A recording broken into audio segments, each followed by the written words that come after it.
This episode is brought to you by democratic republics that get overthrown. Hopefully not this time.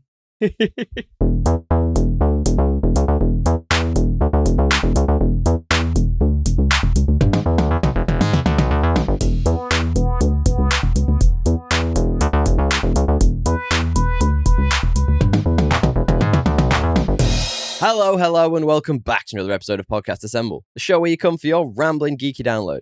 I'm a very sick Tommy, and I am delighted, as always, to be joined by my friend and co-host, who is across the pond.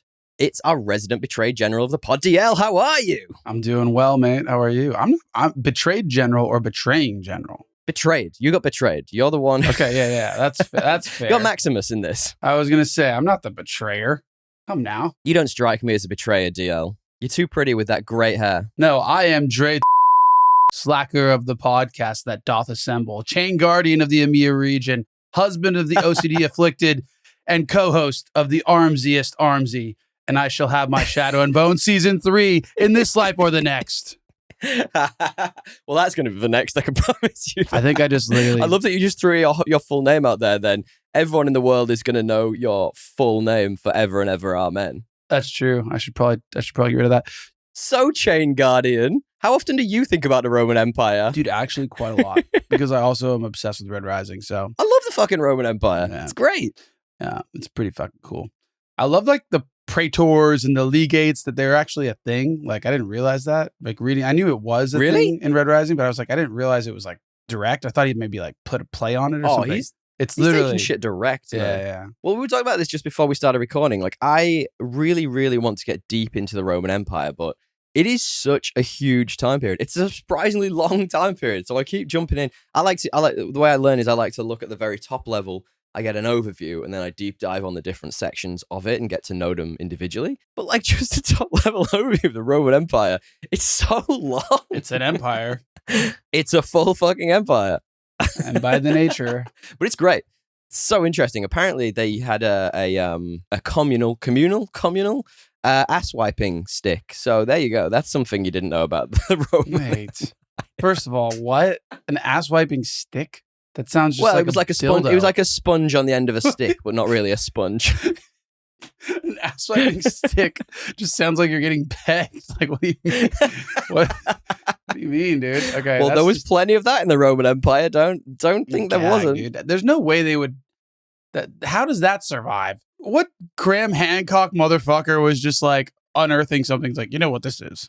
It was the common ass wiping stick that doth wipe the ass. That's ridiculous. It's like perfectly preserved in there's no way. Tree sap. That's just some nerd who's got way too much time on his hands. They're trying to pull out a DNA sample and it's just feces. That's fucking gross, grim. Dude, gross. Guys, if you can't tell, we're going to be talking about Gladiator 2000 today. The epic that is. I've been excited to do this. We're obviously coming back to do Gladiator 2 in a couple of weeks when DL is back from his moving around the globe as per usual. But I'm excited to talk to you about this DL today. Like, so excited. Like, I had forgotten just how amazing this movie was. Yeah, it's a really good movie. It's so good that you forget, like, I don't know, like, I know Russel Crowe's a good actor, but sometimes I just, like, forget that he's, like, this, like, he's, like, really, really, like, he's got multiple best performance awards or best actor Academy Best Awards. actor, yeah. He's got, like, this. Didn't he get it for this and A Beautiful Mind? I'm sure he did, yeah. Yeah, I think, like, I just always thought he was kind of like, yeah, he's a good actor. I didn't realize how heralded he is. And coming back to this, I'm like, okay, yeah, maybe it makes I feel like he's like the Ronaldo. Do you know what I mean? Like, he just has that arrogance about him. Like, he is the best and he thinks and knows he's the best, so therefore he is the best. He's probably not even that fucking good of an actor. He just, like, drags himself to the point of being this awesome. And I kind of love that about him. In this movie, he's super compelling. He's like, he's so just compelling. Like a real, like, you believe that he is this guy.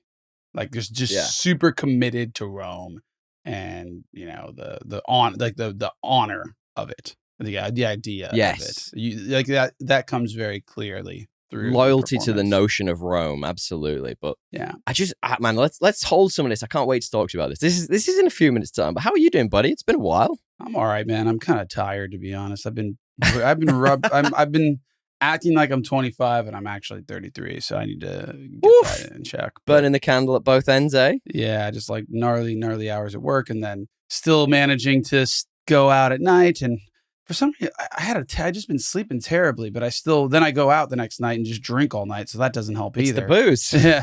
No, but it like starts with a terrible sleep without the booze, and then like by the end of the day, I'm just like, right. I just pushed. Anyway, this is terrible podcasting. I had a big night last night. But could it be the changing of the hours over there? Because it's getting dark at like 4 p.m. for you right now. Surely your body's just like, what the fuck is happening? This is the first time it's actually like today was like, what the fuck? It's like literally pitch black, and I'm still supposed to be working. UK, baby. It's like 4:30.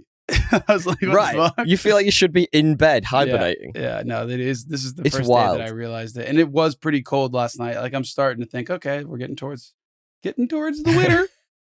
It's November. Close. Bro, you got a long way to go, buddy. You got a long way to go. I tell you what's interesting about this movie deal that we're talking about today. We started to watch it on Netflix, and we got about half an hour in, and we unfortunately had to go out for a reason or whatever. But we've come back to the vicious cycle. Now, if you remember the vicious cycle of Netflix and your account, which has been going on now for a good few months, we got kicked out again, which is bloody fantastic. I can't wait to sit there and just keep staring at that screen waiting for you to approve our entry back into Netflix. I think what I'm going to have to do is I'm going to have to let you get you to let us back in one more time and just like grab all of our lists and then get our own Netflix. It's time. I feel like... Yeah. I don't know what to tell you, man. Maybe you could give me access to your emails so I can sign you up to like a lot of, I don't know, dating sites that you really don't want to be included in. Sounds super dangerous. I don't know if I trust you. So I can, like get ourselves back onto Netflix. I noticed as well, it's your Australian number that's attached to it. So you might want to update that on Netflix too. Yeah. Just saying, if you want to be really useful to your friends, your greatest friends. They don't actually usually send me a text though. It's usually just an email. Actually, that's not true. They do send a text. Interesting. They do send a text. That's not true. That's interesting. Yeah. I feel like they're like megalomaniacs over there. They're just power crazed. And speaking of power crazed, we haven't even talked about the US election yet. How are you feeling? I've realized I think people freak out too much about this stuff. Not a lot. I mean, they're all the same. It's the same not a level lot of corruption changes in your both. day-to-day life. Does that make sense? Like you think it's gonna, but it only does unless you let it. Like, unless you obsess about these things. I mean, the anti-abortion thing's pretty rough. I don't know I don't want to talk about and it. I'm saying that knowing that is the understatement of the year. Anti-abortion. I don't know. Like, I don't know. That's been that way for a while, though. Like, since his last thing. It's not like a new thing. Like, he doesn't decide that. It's the justices, but he appointed the justice that did. My point is... Well, that's what I mean. Yeah, but that's been 4 years old. It's not new news. Like, you can't change it now. It's like I agree, but we can just fight for your rights, DL. Fight for women's rights. I feel like you're too hungover for this conversation. Yeah, I don't know why. Can we cut this? Why are we talking about abortion? Donald Trump, look, he's our president, and some people don't like it, some people do, but such is life. We I was reading a thing the other day that was effectively saying it's a real, and I think I shared this with yourself, I think it's a real glowing indictment of politics and the political system that people want change from the politicians that we have so badly that they are willing to go for someone like Trump. I find that just wild. Like all the allegations against him.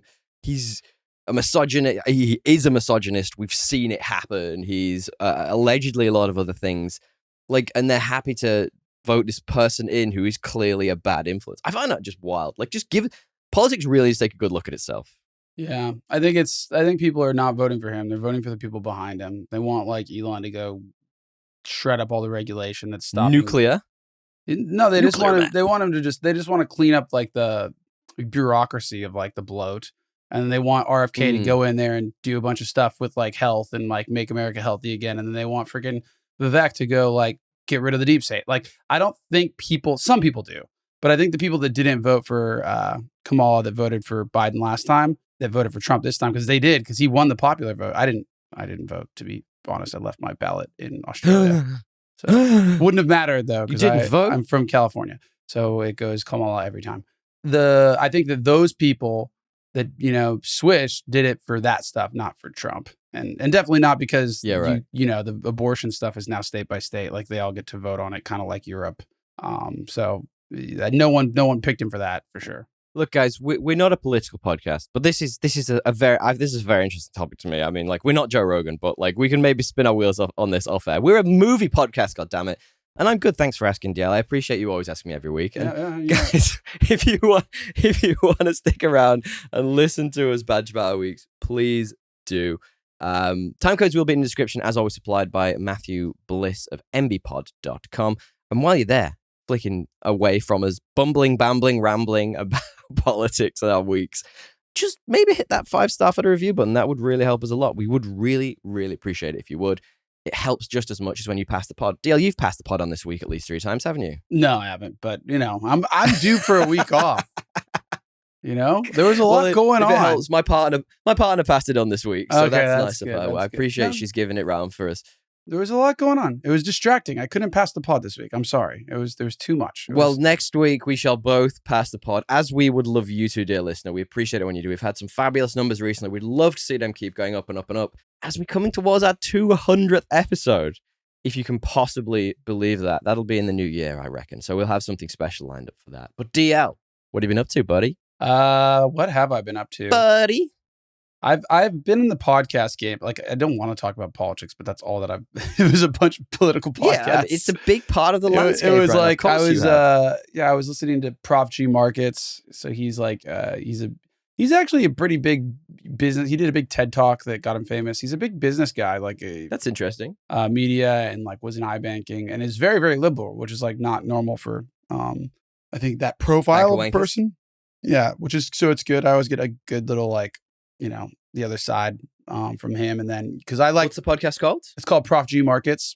And it's not just politics. It's business, politics, life. Like, it's all that stuff. But it's good, like, alternative to just Joe Rogan's, like, very, very right-wing takes when you listen to his podcast. He's very right-wing. Well, he didn't used to be. He was like a big Bernie guy, and like more and more, he's just like, and I don't mind it, but it's like, he won't shut up about it. It's the money. It's all the money.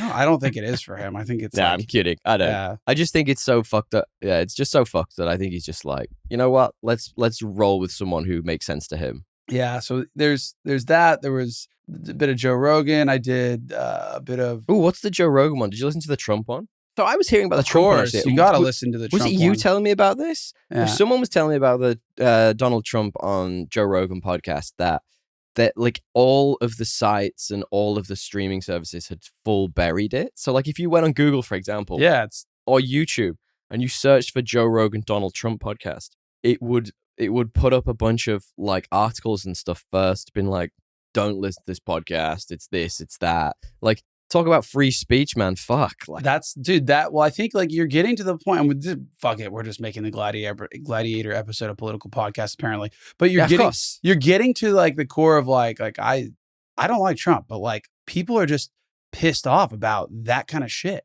Because you see like you see the other side being like, well, this is a threat to democracy. And then like you see Google just like completely burying free speech, and it's like, that seems kind of more like a threat to democracy. Like if some big company can just control the narrative, which is like pretty, it's pretty wild. I mean, obviously, pretty still weird. Got 48 million views, so I think I think it worked out. But I mean, like that's like literally that is the epitome of what people are talking about, right? Like that should be at the top of everybody's There's just no algorithm. way that should be the thing that everyone's seeing, right? Yeah, there's just no way it wasn't trending. Like. Right, 100%, like by all 100%. Definitions of that. Anyway, so I listened to that one. I wonder if that's his. I wonder if that's his biggest ever podcast. I wonder what his biggest ever podcast is. Like how views and listens wise. Gotta be 48 million's a lot. That's just YouTube. Yeah, that's what I mean. Yeah. I mean, maybe we could get some of those listens. Hey guys, you don't have to listen to these guys all the time. Come and listen to us. We're great. I don't know if I want to have interview Donald Trump. That's too much. Yeah, no, absolutely fucking not. That's too many things. I don't have any need for that right now. I did a couple of cool things this week. Yeah, I'll share a couple with you. I actually watched the first episode of a show on Netflix before it kicked us out. Hint, hint, hint. Plug. That I think you would really like it. It's called Tires. It's called Shadow and Bone. Yeah, I actually started watching season 4. I started watching Venom 4 this week without you. I thought we could talk about it next week, perhaps. No, I'm kidding. No, it's called Tires. So it is Shane Gillis, who you know as being I've already a big seen Andrew this. Schultz I've seen the whole guy. season. It's phenomenal. Have you seen it all? Okay, right. So I watched the first episode. It is the Office kind of vibes in like a mechanic shop. So they're all like fixing cars and buying tires and stuff. And I liked it. I didn't love it. You watched the whole thing? I thought it was good. I've only seen the first episode, so I like the first episode before I got kicked out of Netflix. I think it's quite funny. Yeah, it's like easy and yeah, it's definitely that feels lowbrow humor, but is actually quite intelligent humor that Shane Gillis I think is really good at. Like I feel like when I see him and he does his like stand-ups and stuff, you're listening to him. I don't know if it's just his like outward personality or the fact that he's just like a fun-looking kind of plump guy. Yeah. I just get the impression that it's going to be quite lowbrow, stupid humor. And I think he sets his jokes up that way really well. But then sometimes he's quite good at turning it around and it being actually quite intelligent humor. So I feel like this has a lot of that in it. It's good. It's got, but mixed with The Office. Do you know what I mean? Yeah. So I think it's also the other just like weird characters. It's like got that like, yes, it's got that Office-y vibe. Like everybody has like their own like weird character that like feels very thought out, like and purposeful. Like there's no filler characters. Interestingly nuanced. Yeah. So no, I like the two reps guys, and one of which is Andrew Schultz, and they come in and they're just trying to like sell shit, and they're basically just like lads. Do you know? Super, just super like check Italian. out this chick on Tinder and all this. Yeah. They're really like really funny in this. Yeah, I think that they'll be reoccurring characters for sure. I think it's going to get renewed because like it was top of when it came out, It was definitely top 10 for a while. It's been out for a while. And have you seen it all? Yeah, I watched it all. Okay, right. Does it like what happens in the series? Like how does it progress? It's very much, I would say like The Office is like the best comparison. It's like a more like Joe Rogan-esque, like in the sense of like that all those guys, like those comedians. Like that level humor, in the set in the office with a little bit more of like a little bit more broy, but it's quite good. It is very broy. I like the main guy, the David Brent character. I feel like he's so the most unique and just so like and he's so different to like a David Brent character. Like he certainly has that sort of like begging for approval from the people around him aspect to him, but at the same time, he's kind of like trying to be his own guy and he's trying to stand up and do his own thing. And I really like that about that. It's a little different. Like, because obviously they've just released the Australian Office and it's getting like mixed reviews. I'm a bit like, do we need another version of The Office? Do you know what I mean? Like, I'm sure it has its own merits. I'm sure it's good, but like, I'm a little over The Office at this point. Yeah. I think that like, just do something different. You could use the formula and apply it to a lot of different things. So many different things. There's just no need to keep doing The Office.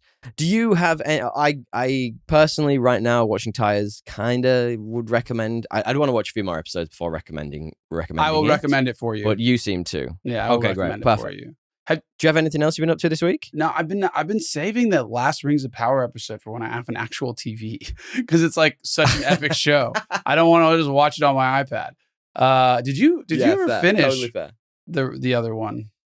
Where are Season you with 1? that? Yeah. I haven't been back to check. I think I finished season 1. It's been a while. There were other things that I was watching, one of which I will tell you about right now, DL. We haven't had a lot of time. We've both been working a lot, me and my partner. We've been pretty slammed recently. And it's coming up to that silly season, so I don't think there's going to be a lot of TV shows watched. Not being able to get into Netflix doesn't help either. Just Dude, you haven't texted me. What do you? I feel like I'm copping so many strays here, and I never even got an opportunity to fix. It's your Australian number. How is it supposed to text you? No, I'm kidding. We actually sat down and we watched a movie. Actually, we've watched a couple of movies recently. We've kind of sat down at weird times. The nights we have sat down has been kind of like 7 p.m. and we've been like, it's a bit too early to just start a TV show unless we're going to burn through like 3 episodes. But it's a perfect time to like watch a movie. So I've watched a couple of movies, and one we sat down and watched the other day was actually Kill Bill Volume 1. And a little bit like Gladiator in that I had so forgotten how fucking good that movie is. It is just an absolute masterpiece. The bit where she's like, wiggle your big toe. It's just like unbelievable. I like all of it, like all from the beginning, like the non-conventional storytelling, the shit she goes through as the bride. It's just fucking great. Hot take. I don't remember if it was Kill Bill 1 or Kill Bill 2, but like I remember getting bored. Yeah. I remember being like bored halfway I reckon through. that was 2. Yeah. I reckon that was 2. There's a lot of exposition in 2, and there's a lot of like, and this is a thing you didn't know about Bill and why he's so bad. And I'm like, I get it. He's bad. Like, you don't need to give me his mythos as well. I do feel we need to hurry up with the Chris Nolan anthology, though, and get it done so we can move on to Tarantino. It's time. Well, that's fair. I'm down. Apparently, there's a new Chris Nolan coming out that's just like 2 helicopter pilots. Like the prompt was like older I've heard about it. mentor helicopter pilot. I was like, geez, there's not a lot there. I think it's really Matt Damon's going to be in it. I think Tom Holland might be in it as well. It sounds awesome. Yeah, Tom Holland and Matt Damon. I was like, that's cool. I think it's loosely based on like an 80s TV show as well. Like obviously very loosely based. I think the thing about that is like it kind of scares me because I'm like, most of the stuff I love with him is super over-engineered, and that seems very, very just reduced. I feel like it come on, man. I mean, like, if nothing else, it'll at least have a bit of time. I'm glad it exists. It's bound to. I'm glad he's going to make another movie. Like, don't get me wrong. I just mean, I hope he doesn't ever stop making movies. I just hope it's not. Like I hope it doesn't end up Megalopolis like. Yeah, I just hope it's not like the protagonist. He's like 90. Guys, if there's anything, I would highly obviously recommend Kill Bill Volume 1. It's such a good film. We need to get to our Tarantino anthology at some point soon. I really want to talk to you about The Hateful Eight because I know you think it's not too bad, and I really did not like it. I love that movie. So I'm excited to have that conversation with you. But guys, if there's anything we haven't talked about that you would recommend we watch, please hit us up at Podcast Assemble or thepodcastassemble@gmail.com. You can find us everywhere. Go to our website, send us memes, send us news, send us reviews. DL, do you want to preface our main topic this week? It's the main topic theme. Our main topic this week, as we've already kind of let you on, was the Gladiator, or just Gladiator. Woo! Is it? I always forget it. The Gladiator. Is it just Gladiator? Just Gladiator. Ridley Scott. No frills, no spills. Just Gladiator. Yeah. 2000. Year 2000. I mean, look, this movie. I remember seeing it way too young. I got in trouble. My mom found out. But Russell Crowe. Well, that was going to be my first question. Like, what's your memory of first seeing this? My memory, it's actually ingrained in my like memory. I was like waiting to hang out with my buddy, and they're like that I like in grade school. I think it was like, I don't know, 3rd, 4th grade or something. Whatever year, 2000, I would have been. You would have been maybe 9 or 10. Yeah, so whatever grade that is, I don't know, 3rd, 4th grade. And I was like waiting for my buddy and his dad to pick me up. They said they were gonna pick me up, and they were like super delayed. And I was just sitting outside on my porch, full Charlie Brown, just like waiting, sad, like kind of thinking about the world. Yeah. And then all of a sudden I hear like he had this like crazy old school freaking pickup truck with like this horn, the foghorn on it. And I just hear the foghorn down the street, like, and I like wake up and I'm like, oh yes. And I ran out, and then we saw Gladiator, and I was way too young, but it was fucking sick. And I thought you were gonna say his. I thought you were gonna say that his horn on his car was the Hanz Zimmer theme to this. No. Now that would have been something. Was this also Hanz Zimmer? This was Hanz Zimmer. That makes so much sense. There is a really, really good bit of trivia about this that I haven't got in Trivia True or False, but I was going to talk about more when we get to like cinematography and stuff. This is actually one of the best-selling movie soundtracks of all time. Makes People sense. fucking love this, and doesn't it just? So I don't 100% remember when I first saw this film. I think I probably waited for it to be out on DVD. I don't think I'd have seen it in the cinemas at the time. But this was like a massive success. It had like $100 million budget. It made like 460 million worldwide, which is kind of huge at this point in time. Like now you're barely scratching the surface. Yeah. They probably wouldn't see this as a success at this point, but like won 5 Academy Awards, won Best Picture, won Best Actor. It's just such a marvelous movie. But do you have a stupid plot summary to make it silly? I did my best. Where is it? An Australian is mistaken for a Spaniard in a theatrical. Wait. What, in Australia? Is this Highlander? Yeah, exactly. An Australian is mistaken for a Spaniard in these high stakes war reenactments with a Senate that is more powerless than the one held up by the Trade Federation. All while lead poisoning has done a real number on Joaquin Phoenix. That's my summary. It's hard to make a dumb summary because it's like a pretty. I like that a lot. It's a pretty serious, good movie, I think. But it's also a meaty movie. Like there's a lot you need to cram into it. Mine just boils it down to its very simplest components, which is just bad parenting leads to the fall of an era of Rome. I mean, that is the quintessential dumb summary. You killed it. You nailed it. Is that not Rome in general? You mentioned it was Ridley Scott, and I've got to say, man, Ridley Scott just has some fecking epic pictures in his back catalogue. He's one of the directors I'd like to get to at some point with you as well for an anthology. We're thinking, we've already talked about Alien. Yeah. We've already talked about Alien. He's got Blade Runner in there. He's got Kingdom of Heaven, which people love the director's cut of. He's American Gangster. He's obviously coming back for part 2, which we're going to be talking about in a few weeks. It's just like such a meaty catalogue of films. And there's other stuff in there that's, less beloved. But like when he gets it right, he gets it so right. That's true. I mean, he's got some iconic ones. I haven't seen a lot of those. Tell me about it. I mean, I've seen Blade Runner. You haven't seen... Which ones are those? Really? No, I have seen That was one of my Blade dad's all-time favorite movies. I've seen Blade Runner. Cool part about his movie, they're like all... Like the ones that where he hits are like some of my all-time favorites. What can I say? When he nails it, he nails it, man. He gets like Alien... I mean, Blade Runner's top movie for me. Did he do Blade Runner 2 as well? No, that was Denis Villeneuve. It's just like Gladiator. He kills it. He's a killer. He's definitely a killer. What's his worst one though? Because he does have a few that people are just like yuck. I mean, he's got a lot. His back catalog's actually a lot bigger than you might think it is. He's not like a Jim Cameron where he's got like 7 or 8 movies. It's decent size. And in fact, a lot of people didn't like Kingdom of Heaven. So when that got released cinema wide, it got absolutely butchered down to like an hour 30 or something, and it's supposed to be like a 3.5, 4 hour movie. So people don't love that one, but the director's cut, like I say, is supposed to be epic.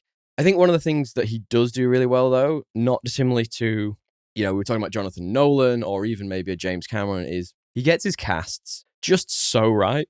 Like, look at the cast for this. You got Russell Crowe as Maximus. You got Joaquin Phoenix as... he's Commodus, but I've written down Commodore. Commodore. I didn't realize he was a car. He's a Holden Commodore in this. Yeah, dude, that's a great car. He's a great car in this. He is a really fantastic car. That's going to stick with the whole thing. He's got Connie Nelson as Lucilla, Richard Harris, an age-old classic, Derek Jacobi, and Oliver Reed as Proximo. Like Oliver Reed, man, he's so good in this, but he does need some sunscreen. Like he is so black, dude. I was like, you are literally like, your face is just gonna have all the melanoma. I was thinking about this when we were talking about Dune, and you said the best way to make money on Arrakis is to sell sunscreen, and I was like, he needed to go to those Arrakis sellers. Dude, it looks like he's been at Scorpio's for his entire life at peak summer and just never left. Dude, he just like baking there like a leather mitt, like tanned. For all my English listeners out there, he looks like Wayne Lineker. That's such a niche reference. I don't think anyone else is going to get that, but English peoples. Interesting thing about Oliver Reed, though, he actually, and like a lot of people know this, but he died 3 weeks before principal photography ended on the film. So he actually passed away before this was completely finished. But because he was considered a key character, there was actually a clause in his contract, and they were actually able to go back and reshoot all of his scenes, but they chose not to. So they basically used existing footage and body doubles, and they actually had to change the story a little bit without him in it. Like, we're going to talk about the story in a second and why. I didn't know that. And why that might not necessarily have been like locked in, but we do have a really good bit of trivia, true or false, about that at the end. But before we do move on to talk about this movie, I do want to talk to you about the one character in this who everybody should be talking about. Now, everyone talks about the MCU and the DCU and cinematic universes. I want to talk to you, DL, about the Djimon Honsou cinematic universe. Now, listen to this. This is just a skim off the top of his IMDb. He's obviously got Gladiator. He's in this. He's got Blood Diamond. He's got Aragon. He's got Guardians of the Galaxy. He's got Fast 7. He's got Aquaman 2018. He's got Shazam. Yes. He's got Invincible. He's got Rebel Moon. And that's just the very top level of the list. Like, the man is everywhere. Like, if you could interconnect the universes he's in, it would be fascinating. How good is Djimon Honsou as well, by the way? I think the man looks the same age today as he does in this movie. Right, he's a vampire. He's absolutely a vampire. It is pretty wild. Like, it's pretty shocking. I was thinking about that. I was like, man, he literally, black don't crack, man. We've talked about him a couple of times. He was in A Quiet Place Part 2. Yeah, I like him a lot in this, though. I like him a lot. Like, I think he like plays like when he's introduced while he's like getting carried out like on the stretcher. Yeah, pretty right. Funny. Great lines. he's, He's like, I think there's don't actually a die. lot of like They feed you dark to the humor in lions. this. Yeah. DL, what happens in this movie? We're going to be doing full spoilers, by the way. Talk me through the top level of this film. So much happens. A lot happens. There's peaks, there's troughs. You rise high, you fall low. There's Joffrey-esque characters. There's before Joffrey was a thing. Jon Snow-esque heroes. It's got everything. It's got it all. Starting to see where Game of Thrones got its groove from. Honest to God, I realized like halfway, I was like, literally, this is so inspired by Gladiator, like Game of Thrones for sure. Like DB-wise, and like they basically like stole certain things like directly from it. Definitely in terms of like the world building stuff, they've definitely stolen some world building from this. I was pretty impressed with how it looked, dude, to be honest, for how old it is. Amazing. It's beautifully shot. And a lot of it's real as well. Obviously, like the Colosseum isn't real, but they use so much, if you can believe it, the Colosseum. It's a lot of it's real. And like, for example, there are like real tigers in the scenes at the end of the action scenes at the end of the film. They're obviously not. Cool. Yeah, there's some really cool shots in there and stuff which nowadays would just be shit CGI. I'm actually thinking of those tigers. That would be shit CGI these days. You'd have some like crappy and like sort of fair enough. Like you don't want to get one of your actors mauled by a tiger, but at the same time, and you definitely it makes it great. You definitely couldn't kill a tiger today the way they kill it. No. And you couldn't chop a person in half with a chariot, apparently. Dude, you don't have that chair. Like, Gil's like, oh, no one's going to get hit by that. I was like, oh, you don't have those spiky things. And, you don't have those things on there for no reason. Chomped. Yeah, it was. I feel like this movie is like someone heard the phrase, the old saying, hard times create strong men create good times create soft men. I feel like someone heard that saying and went, that's the movie I want to make. Tis. I mean, like, it's people usually say that about Rome or about like, empires falling. So, well, the cycle of Rome, definitely, because Rome went through so many cycles like that. And it's very interesting. Like this, I feel like Maximus, obviously, Russel Crowe's character is sort of the middle ground of that. Like he's almost the outlier. Like he is a strong man, but also a soft personality as well. He's kind of got like both worlds. And in many ways, this is, like you say, it's a revenge film. At its core, like Holden Commodus, taking power for himself, and Russel Crowe going after to take it back, or at least take it back for the people, is just kind of one of the things that it's exactly what the Colosseum is. It's a base human emotion foundation that is really easy to latch onto, but once you're in with these characters and everyone's so good in this and it looks so beautiful, like you say, it's really difficult to get out of. It's just a phenomenal movie. Yeah, I just don't think there's a lot of fat. No, like, I feel 100%. Like every scene is like... I thought you said fact. I was like, there's definitely a lot of fact in this fictional movie. No, there is actually. I've done a little analysis, which we can go through if you'd like. Please. But there's just not a lot. Like, it's a long movie, but it all feels like it needs to be there. Yeah. Like every scene feels earned and necessary for like the arcs to like climax the way they do. Even like the Richard Harris is in it, and it's like not for long, but it's a pretty important part because you see this guy. Oh, so impactful. Like it sets the stage for like the big conflict between the baddie and the protagonist, because you've got this like really stoic dude. Yeah, I don't know. Isn't his just like 5 minutes in this film just the like epitome of asking forgiveness on your deathbed? Like, yeah, no, it is. He is like full the worst guy. He's just reaped war and devastation throughout the empire his whole life, taking on new places and new cultures. And then at the end, he's like, "Oh, I'm really sorry about all that. Please, Russel Crowe, make it better." Yeah, and I was like, Marcus Aurelius, though, historically was viewed as a good king, or good. They don't call him king. Yeah, right. Emperor. He was actually viewed as like like for the most part because I guess the bar's low because so many of the Roman fucking emperors went like fucking nuts. But like he was one of the ones that didn't. Because he was like a philosopher. There's a whole journal about him. Yeah, interesting. There's like starting a whole journal. His journal has been published. His writings. Right. He did journal. He was known to always walk around with a slave to like keep his mindset grounded in reality. Interesting. I for some reason when you said walk around, my thought was you were going to say naked. I was like, why would he walk around naked, DL? His assistant, like he would always, his assistant forever was like, his biggest advisor was a slave. That's what it was. Like, and he would ask the slave's opinion on everything like matters of the state and that's so interesting. And interestingly, so I'm going to go tangential here and I apologize. I'm currently almost finished with Morning Star, the Red Rising book. We keep going back. If anyone doesn't like the Red Rising books on this podcast, they must fucking hate us. We tangentially talk about it all the time. So I tell you what's just happened. I'm like right at the very end. I'm like probably 50 pages away from finishing, and the Darrow's uncle Narl has just been killed. Spoilers for Red Rising for anyone who hasn't read those friggin' books. Skip ahead. There'll be time codes in the description. And there was an uprising against the Golds within Darrow's fleet.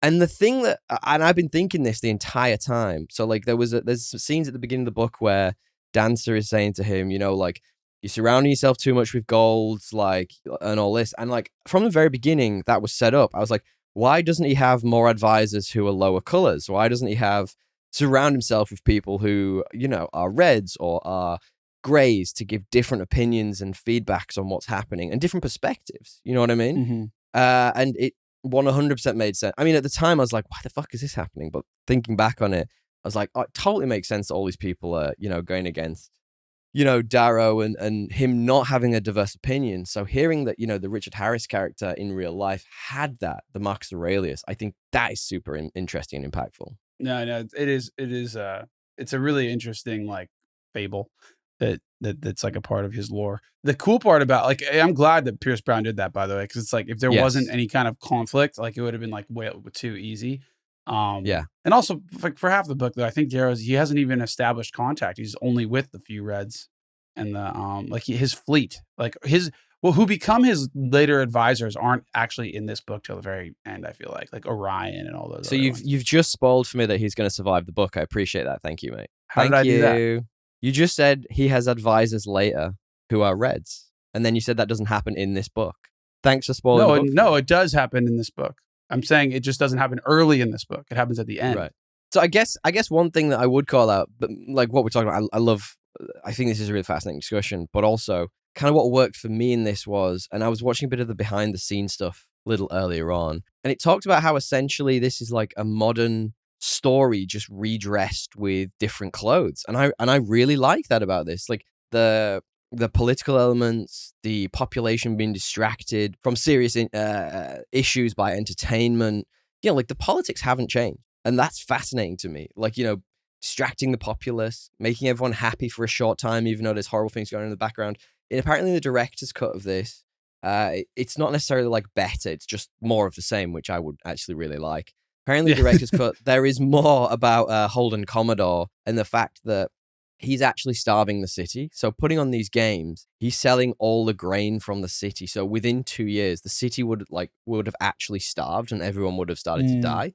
And I find that fascinating. That would have been, because like in this, like I'm watching it and I'm not thinking he seems like a terrible leader. Like he's an asshole and he's, you know, spoiled and weak and all these things, but you know, giving the populace something to get behind and like his leadership in this doesn't seem that bad. It's the politics, the things that he does on the down low, but like on a top general, it's almost like a Trump thing. You know, he's making everyone feel happy for the short term while distracting you from the things that are happening underneath. Do you know what I mean? I'm not sure I would agree with that, but I do think. No, that's great. You tell me what you think. I think you're onto something with like he's just like a like sociopath that does it, but Rome seems to be doing fine because they have there's no commentary that it isn't. I take your point. Well, actually, there's like that one bit with the Senate where they're like the people need fresh water. There's a disease, and he's just like. No. Spinny, do you want to die? He's like, do you want to die by telling me that the people are sick? It's like, geez, okay, this guy's kind of fucking crazy. That's true. That's very true. They give you that. So they probably just double down on that, which is actually one part of it where I was like, we didn't get a lot of ruling by him. We just got a lot of whining. that's like very fair. So I take your point. That makes sense that's where the deleted scenes are. Yeah. And this is, you know, it's not obviously, as we say, fully factual. It's based off a few different people and a few different stories of people combined. But never let the truth get in the way of a good story, DL. I think the thing that I find most interesting about this is Ridley Scott and Russel Crowe got to the set and they had a script and they thought it was crap. So they got rid of most of it. So they started with like 22 to 25 pages of script that they deemed worthy of shooting. Now, anyone who doesn't know, like a page of script roughly relates to like a minute on screen. So that's 25 minutes of film. So a ton of this. They didn't have a script. They didn't have 25 minutes until they were on production and they had 25 minutes of. That's crazy. Exactly that. So a lot of this is ad-libbed. A lot of this is written on the day. They basically told the studio, they were like, yeah, we've got a script. Don't worry about it. But then they kind of all reworked it. So there's a lot of bits like the Are You Not Entertained scene, the bit everybody loves and is on everybody's inspirational videos ever. That was ad-libbed. That was literally Russel Crowe off the cuff. And it's like one of the most memorable quotes in the film. And I think a lot of films have tried to do that since this. And not many of them actually get it right. You know what I mean? I mean, that's pretty impressive if that was ad-libbed. Tell me about it. That's like, actually true. That's like, I just do not give Russel Crowe enough credit. I thought he was like a B-list actor. He's definitely not. I can't remember exactly which line it is, but there's a famous quote of, and it's a video. You can see the video of it. He says to the writer, he's like, "This line is crap, but I'm such a good actor, I will make it work." And I'm like, bro, like, fair play. Jeez, like you confidence. did it. The confidence. I do think that the second half of this movie would be very different if it was now. Like, if you think about the landscape of movies now, the starting of the film isn't actually that dissimilar to something like The Last of Us or something Saving Private Ryan that we talk about a lot. I feel like there would be, a mini road trip where Maximus takes on an orphan child to get revenge with him. You know what I mean? Like that, it would, and it would probably be played by Pedro Pascal, who ironically is in the second one. You know, what I mean? I love the ending to this film. It's like such a low key, like it's such a like, I don't know. It's not like the climaxes you get now is like over action. It's like a more reduced action scene, and it's more just a tragedy and like, oh, he's been stabbed in the back, and it's like actually like you think he's about to go get his full army and he doesn't. You're denied that. You're denied that relief. It was like, I wish more movies did that shit. Like it's just perfect. It's a perfect that's crazy to me that it's very Thebesian. It's very like, Shakespearean. Like it's just crazy to me that this movie didn't have a script because it's actually so well written for a lot of it. Like, hang on a sec. I have a fantastic bit of trivia, true or false, that of a scene that was worked into this that had to be cut for certain reasons. You're gonna like that one. You're gonna really like that one. So, and I think that bit, that ending scene, I'm gonna start a new segment of the show called "Wow, this was really good." And I think that, and we're gonna come back to this every single week now. It's a new segment. That was really good. That's exactly it. Wow, this is really good. Good GUD, not GOOD. Like good. I think that final scene at the end where Maximus, he's been stabbed, he is dying. There's a fantastic moment in it, and it harkens back to different parts of the films where he's already half in the afterlife. He's already half seen the wheat and his son and his wife and the wheat, Will Wheaton, the wheat through his fingertips. But then the general says to him like Maximus, what do we do now? And the bit that I think is really good is that he Russel Crowe, as the phenomenal actor he is, just snaps back to reality for that one moment to just be like, you do this, you dissolve the Senate, you do this, go. And then he goes back, and then you see him fall and actually die. It like that bit of acting to me is just really good. It was really good. Bit of history. Like it was well paced as well for a long movie. Like it never overstays its welcome. I know you said it doesn't have any fat on it. No, it did. I agree. Everything feels like it needed to be there. Bit of history. Do you think? Do you think this was mainly historically accurate, like based off of your reading or your watching and your knowledge of Rome? Like, what's your take on it? Because I got my some minimal knowledge of Rome, and I did a little bit of looking at the bits around this film, so not necessarily the trivia, but like some of the insights. I do I mentioned before. This Maximus character was based on a few different people, so maybe 3 or 4 different people's stories. Yep. But tell me, DL, I want to know more. That's the cool point. Like when there was a dire threat, external threat to Rome, the Senate would appoint one man to go deal with it. And with the expectation that they would kind of relinquish power when they came back, and the final man was called Caesar. Yeah, he is one of them that didn't really do that. But the whole point is like you cannot once you cross the Rubicon, you can't do it with an army kind of thing. There's like a place where you have to leave your army. And so this idea of like servitude to the greater Rome is like kind of what the character is based on, to your point. And a few other like people that have exemplified that through history. So that part isn't really true, but also is. But more that, gladiators did actually win their freedom if they made it to retirement. Yeah. Which I don't know how you decide when a gladiator's retired. That's a follow-up question. That's what I really liked about the tangerine that was Oliver Reed in this. Like, his whole arc is that he has fulfilled his promise and doesn't know what to do. He's like, he's like, I did it. I got my freedom. Now, what the fuck? It's almost like an indictment of like, it's almost like a reflection on that societal thing of like, got to keep working till you're 170, otherwise you'll be bored. It's like, nah, I think I'd find ways to chill out. I'd just sit in the sun like Oliver Reed clearly did for a long time. Well, and it's also like he clearly found like some level of meaning by being a gladiator. And it's like, what do I do now that I'm not? Yeah. And it's like, and I think the statement is like, hey, is it really work if you love it? Well, for him, he fucking actually ended up finding a part of him that like hungered for it. And yes.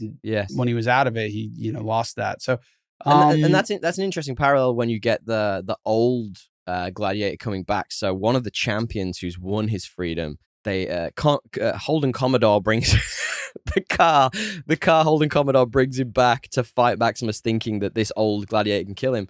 And that guy, he probably got paid incredibly handsomely to do it, but must have known this is a younger, fitter, hungrier person. Like, he must have really gone back to do that for the love of doing it. And I love that bit where, Maximus spares him, even though he's told to not do it. It's like that defiance of the emperor is just fucking awesome. The love of the game, dude. He came back for the love of the game. What do you think of the action in this? Because I got goose pimples when I was watching some of the action in this. I was like, it just feels so real. Yeah, it was good. It was coordinated. It was, I'd say, glowing in diamond, mate. Yeah, it was all right. I'll tell you what, that should have gone in your, wow, this was really good. Wow, this was really good. It was just, for how old it is in particular, I was impressed. Definitely. Yeah. I was, because you see a lot of like the new age stuff is really good. Like The Witcher was really, really fucking good. The choreography of the fighting. And it's like, I feel like that is a newer age. Like, people have just gotten really good at like the choreography for fights in the last like 20 years, because they're like, well, I can get paid a lot by Netflix. Matrix. Yeah.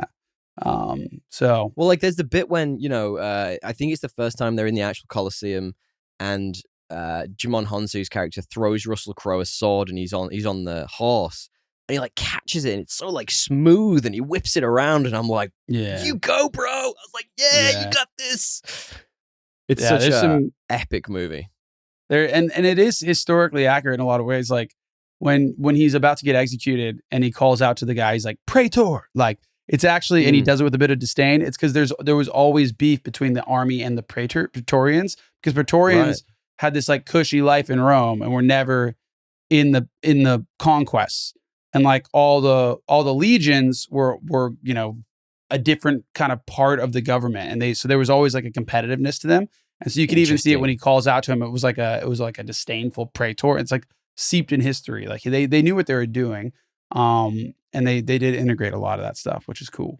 Yeah, and I think that accuracy mixed with like some of the world building in this, so little things that make it really impactful, is you go from these beautifully shot scenes, like the one where he's screaming praetor, but at the same time walking through the wheat fields, and then you get that gritty, like chaoticness almost of the action scenes, where a lot of it's handheld cameras, and it feels like you're in amongst it, and you're just like, you go from the splendor of Rome almost with those which grand, looks really good as well, shots. To like the gritty realism of being in the fighting pits, and like you feel like you're there, and that really got me. And I think that's something that Ridley Scott's really nailed in this. Yeah, for sure. How about that? I got to ask you though. We didn't even talk about the first scene. How crazy it was!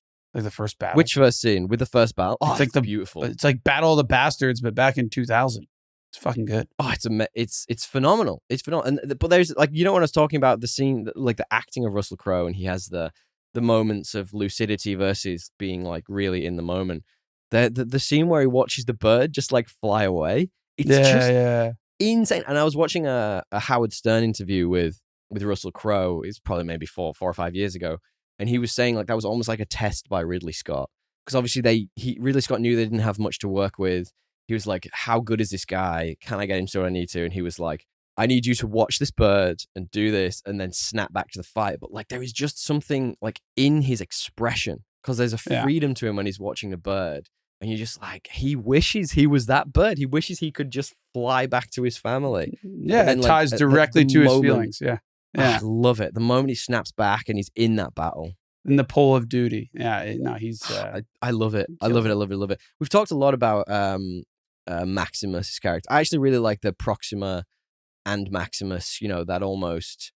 Proxima seeing a chance for another go around at fame in him. I like that in the two that we talked about. But for me, like, you got to give a huge shout out to Joaquin Phoenix in this. Oh yeah, like, we haven't talked about him at all. As a car, he was really good. Yeah, wasn't he? Was this his like first massive role? He was a child actor, so he'd been in the game for a long time. But this is the first thing I really remember seeing him in. Yeah, he was a child actor. You're right, but I don't remember seeing him like as a young adult in anything other than this, but there's probably shit I just didn't see. I do remember finding him like a bit terrifying when I was younger. And you know what it was? It was that this weird... movie. This movie was what it was. It was... Yeah, I can tell you specifically what it was. Yeah. It was his weirdness with his sister. And I get it, Rome was different and people did different stuff in Rome. But like when I was young, I was like, holy fuck, that is weird. Like, I don't know if that was okay. Was that okay in Rome? I don't know if I think that was like, that was definitely added as well. Like a, that could have been historical for sure. No, I mean, there's no historical precedent like that was a thing for those two. Because they're actual the Holden Commodore real historic was in love with his sister. They're real figures, both of those characters. Interesting. Yeah. I mean, the sister, Connie Nielsen, was awesome as well. The way she has to pretend that she still loves her brother, even though she knows he's a creep and a fucking bad egg. It's just she's really good in that role. I think she's coming back for the sequel. Good. Yeah, because I think she's going to be. Yeah, but the one thing we have to give a shout out to before we do move on is the best performance, the standout performance in this, the performance that really should have won the Oscar. And I think you know where I'm going with this. It's of course David Hemingway's eyebrows. So the commentator. he's got those big pointy fucking eyebrows. Yeah, what the fuck was that about? Like, what's going on? That was so weird. That is a real character choice right there. Yeah. I just I gotta give a shout out to Joaquin's speech about the honeybees or whatever. Yes. When that, like, what a fucking moment that is. Like, that is really just inspired. Like phenomenal acting from both sides. Like the what's her name? Carrie Nielsen?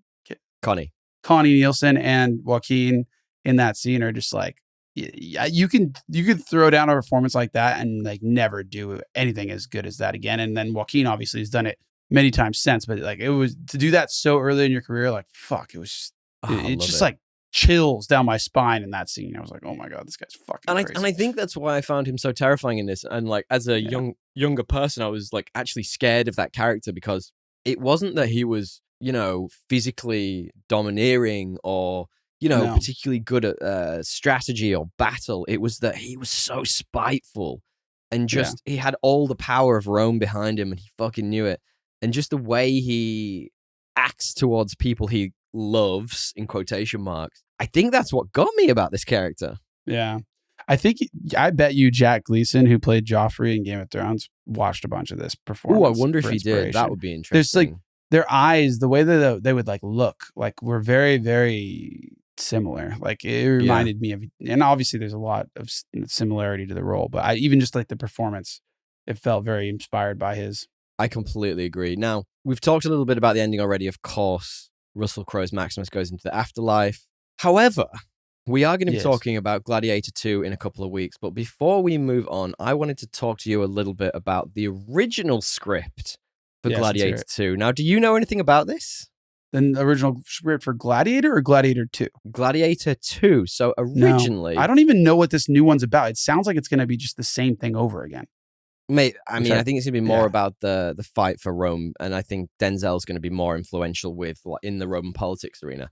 But originally, Nick Cave was asked to write a script for this. So Nick Cave, who you know not as a writer, probably as from the band. Yes, that Nick Cave. I was going to say. And it was originally titled, get this, this is wild. It's originally titled, I almost said Terminator 2 then, it's not. It's Gladiator 2 Christ Killer, which is why... So here's like a high-level plot overview. The concept of this was that the story picks up pretty much directly after Maximus's death. Instead of staying in the afterlife, Maximus is sent back to the mortal world by Roman gods on a mission. His mission is to kill a rapidly spreading Christian cult that threatens the power of the ancient gods. So if you think about it, like it's sort of this, it's a little bit like American Gods, the TV show. Like the power has been taken away from the old gods to the new. It's got that kind of, I don't know. It's almost offering like I get where it's going. I get what an they're trying idea to do. of how there's power no levels way work this is with gods.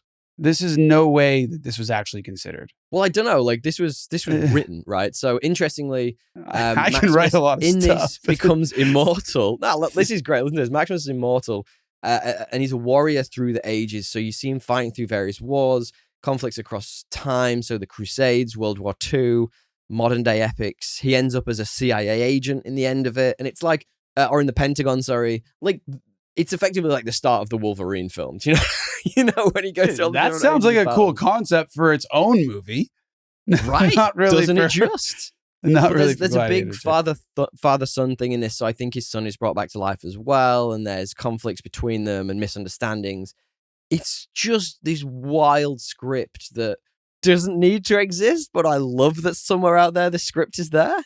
Yeah, I don't think this ever got really considered. Surely Ridley Scott would have been like, "Dude, did you take mushrooms?" Nobody needed Ridley Scott to come back to direct it. You just needed Russel Crowe to sign on the dotted line. Yeah, well, I don't think you would. Yeah. but the question is, would you have watched it? Would you have watched it if it came out? I mean, like, sad. Like, come on, you know you'd watch that shit. With depression, awesome. With depression, I'd be like, you just ruined this, like the whole tone of this beautiful film. Like, this is such a like classic piece of like filmography. It's like, and that kind of leads me to the final question here. Yeah. Are you excited for Gladiator 2? And do you think it could smear the memory of this absolute classic? I definitely worry that I have been worried that it could. But Same. the more I hear in like the lead up, the more I'm kind of like, well, it probably won't put it to shame. Okay. Like it may not need to exist, but it probably won't make it like, you probably won't put a damper on like your viewing of the first. You know? Brilliant. I've tried to stay away from it. I've watched like the original trailer. We've talked about this a million times. If I like the look of something, I'll watch the original trailer and then try and stop watching and listening to things. So, I respect your thoughts, and hopefully we'll come back in 2 weeks' time and be absolutely blown away by it. We've talked a little bit about tones and themes already. Is there anything we haven't talked on, DL, other than like revenge? I don't know, corruption of power, you know, honor and duty and all that jazz. Duty? Yeah. Yeah. What are your 3 best and 3 worst, man? That's a really good question. This is as far as I got before I had to come and record with you, because I had done everything else but my 3 best and 3 worst. So at the moment, I'm going to sort of wing this a little bit. Russel Crowe in this, his acting is just phenomenal. Like everything about it just works. The sense of realism in this got me quite heavily as well. So I just feel like so much of this would be CGI today. Like, I don't think it would. I feel like there'd be an uncanny valley element to it, and it would take you out. It would this just has, you know, so much to it, and I just love that about it. And some of the, I'm gonna wing this one. I like the Joaquin Phoenix performance as well. He rocked up as a Holden Commodore. He stayed as a car, and that's exactly who he should have been all the way through this film. What about you? I just said, not a bad actor in this movie, and every role is believable. Like every role has an arc, and even the villain, you understand him. He's just like never been good enough. Also, like definitely is a weak-minded person, and just like the perfect foil to like a Maximus, whatever his name is. Are you not entertained? Are you not entertained? Are you not entertained? I love that. Yeah, it's just they're just like they're 2 foils to each other that like obviously would never like each other or hang out. And it just makes sense that they're opposed. The themes across all the major characters, I like that. Like every single one kind of got like an arc. Like his what's his name? His trainer the slaver that becomes Proximus. He gets an arc as well. Maximus does. The wife does, or what's her name, Leonidas or something. They all get their own. You just mixed this up with 300 now. No, what am I saying, dude? You mean so Lucilla? Tired. Connie Nielsen's character also has like a pretty phenomenal like arc of being like, hey, I'm just along for the ride to making a choice. Yeah, agreed. Yeah, I just loved that. That was my second. What did I have for 3? For the most part, historically accurate. And when they did make changes, it wasn't changes that were necessarily like spit in the face of old Rome. It was more just changes to drive a narrative structure and like a traditional tragic story, which is cool. I like that about this. Definitely. That's awesome. What are your 3 worst? Nitpick, I'd say a bit more around the Senate and like what Commodus was doing. We talked about that a bit already. Yeah, he was stalling. It's a car joke. Yeah, the old Commodore. More drugs. These Romans apparently did a lot of drugs. Why did they loved their drugs? They should have had way more of that in this. There's a lot more. They were doing a bunch of psychedelics and shit. I would have loved to. No, there was no orgy. I've heard a lot of stuff about Rome, and I didn't see any of it in this film from that perspective. I didn't see a stick with a loofah on the end as using a toilet brush once in this whole film, for God's sake. Where was anybody sharing toilet stick butthole wipers? Someone called me out in the comments if I'm wrong with that. That might have been ancient Greece. I 100% cannot remember. But DL, what's your final one? Disgusts me. I have no other one. I mean, look, I only really had one for this, and it was just the whole Commodore and his sister thing. Like, I feel like you say, that was more than likely added by the script writers and storytellers to just make him that bit more despicable. And something about that just really got to me at like a core level of just being like, that is the creepiest shit you could do holding Commodore. Stop it immediately. But yeah, there's not much to really not even like in this movie. It's creepy on its own, but it's also like the way he does it is just like so fucking weird.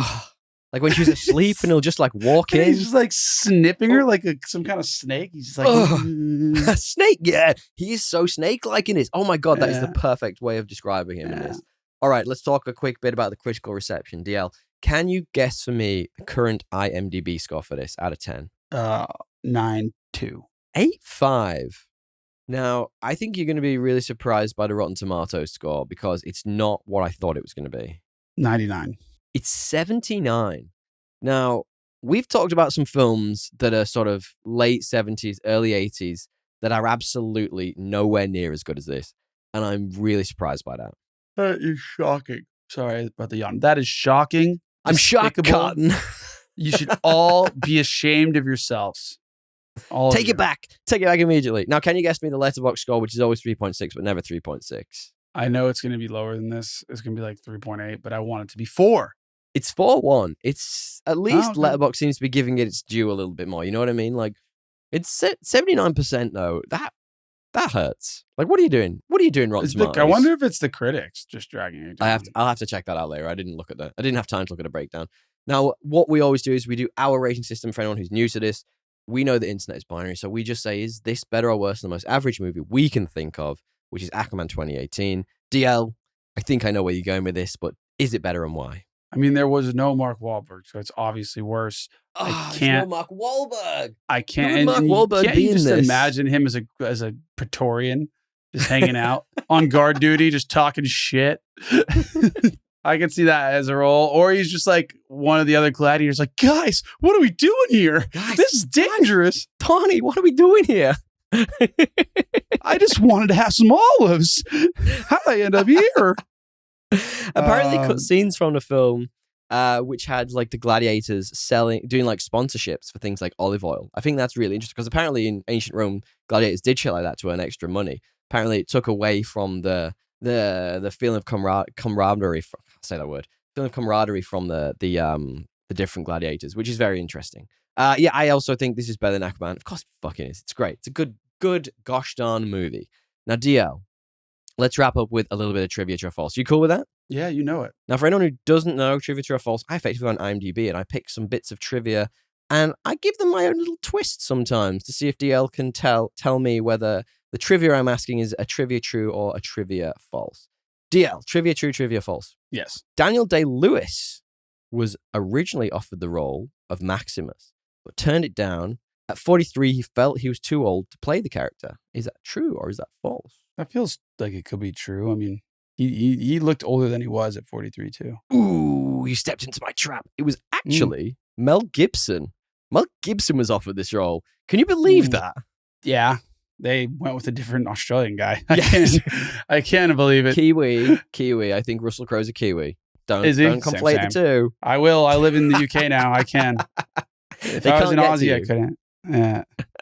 Brilliant. All right. Trivia true, trivia false, DL.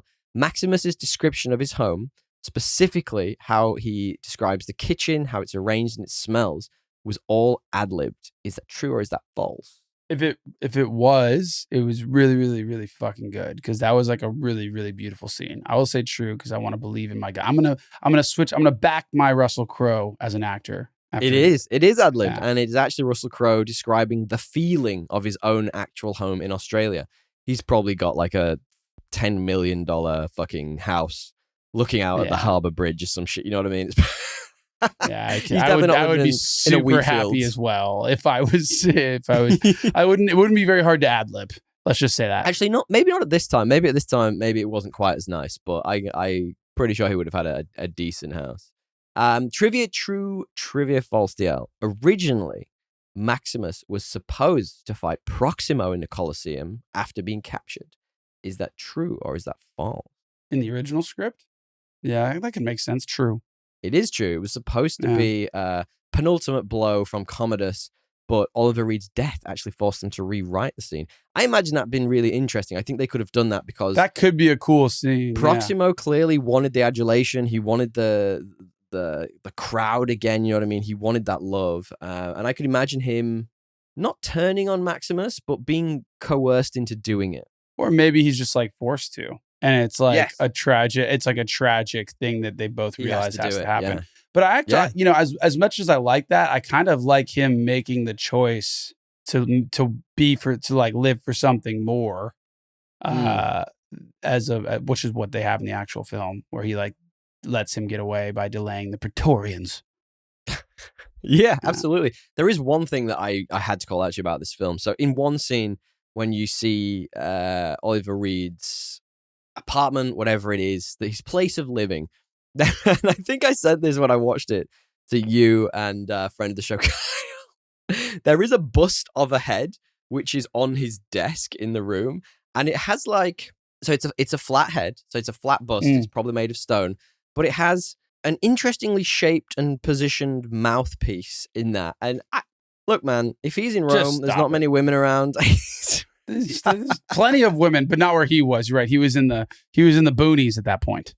That's the ancient Roman equivalent of a fleshlight if I've ever seen one. Finally, DL. It feels painful, honestly. I would imagine he would have ground it down over time. It would have been soft. Owie.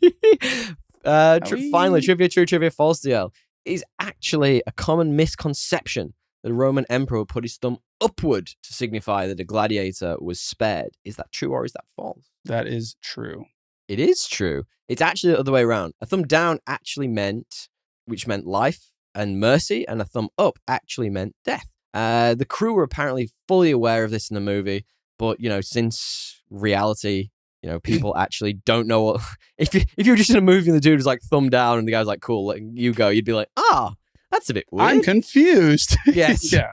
General audiences, DL. General audiences. To be fair, ultimately, rewatching this makes me so excited to watch number 2. Well, actually, I'm 50% excited, 50% concerned that it might ruin the legacy of this. But like you say, from what people are saying, it doesn't ruin the legacy of this film. But this in itself is such a good watch. Yeah, I'm mostly excited. I actually bought my tickets well ahead of time. Really? Because our new theater is pretty cool, and I got Gail watching it with me, so I was like, all right, I'll make sure we get a good spot. And I'm excited for it. And we get this Monday deal where if you go on Mondays, you get a free ticket for your partner. So we're just seeing a lot of movies. Like, there's a lot of stuff coming out.